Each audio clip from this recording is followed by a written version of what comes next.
আওয়ামী লীগের সাধারণ সম্পাদক তৎকালীন মন্ত্রী ওবায়দুল কাদের সাহেব বলেছিলেন, একবার নয় বারবার, তার দলীয় কর্মীদেরকে ভয় দেখে আরো পাষাণ হওয়ার জন্য উস্কানি দিতে গিয়ে বলেছে, তোমরা যদি ক্ষমতা থেকে চলে যাও তাহলে ক্ষমতা হারানোর 2 দিনের মাথায় তোমাদের 5 লক্ষ লোককে ওরা খুন করবে। একথা তিনি বলেননি? বাংলাদেশের মানুষ প্রমাণ করে দিয়েছে তোমরা পাগল হতে পারো, তোমরা ক্ষমতার নেশায় অন্ধ হতে পারো, তোমরা দায়িত্ব জ্ঞানহীন পাশবিক চরিত্রের হতে পারো, কিন্তু বাংলাদেশের মানুষ দায়িত্ব জ্ঞানহীন নয়। 5 লক্ষর উপর প্রশ্নই আসে না। 2 দিনের মধ্যে 5 জন মানুষকে কেউ খুন করেন। জনগণের এই ধৈর্য, মানুষের প্রতি এই দায়বোধ, দেশের প্রতি এই ভালোবাসা একটা মহলের এখন সহ্য হচ্ছে না।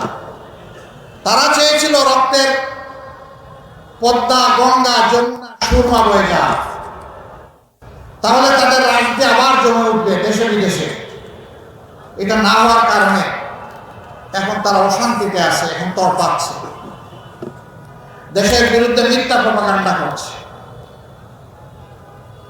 দেশ থেকে করছে, বিদেশ থেকে করছে।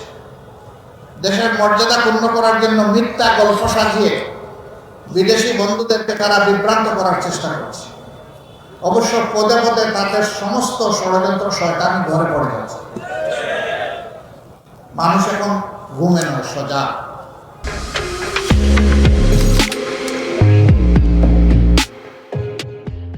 আর এই জাতি বিশেষভাবে এখন সজাগ।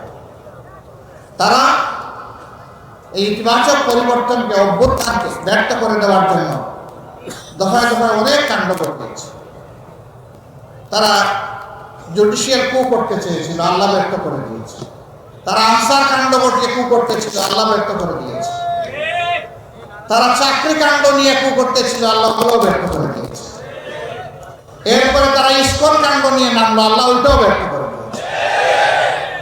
শেষমেশ ইস্কনের লোকেরা নির্দয়ভাবে একজন আইনজীবীকে খুন করলো প্রকাশ্য দিবালোকে, ত্রিফলা দিয়ে কুপিয়ে কুপিয়ে। এতটাই তার চেহারা বিকৃত করে দেওয়া হয়েছিল, তার পরিবারের কাউকে তার ইন্তেকালের পর তার চেহারা দেখতে দেওয়া হয়নি, কারণ এই চেহারা দেখে তারা স্থির থাকতে পারবেন না, কষ্টে তারা ভেঙে পড়বেন, এমনকি এর চাইতেও বড় কোনো অ্যাক্সিডেন্ট কার হয়ে যেতে পারে। এই জন্য তার বাবাকে পর্যন্ত তার চেহারাটা দেখতে দেওয়া হয়নি।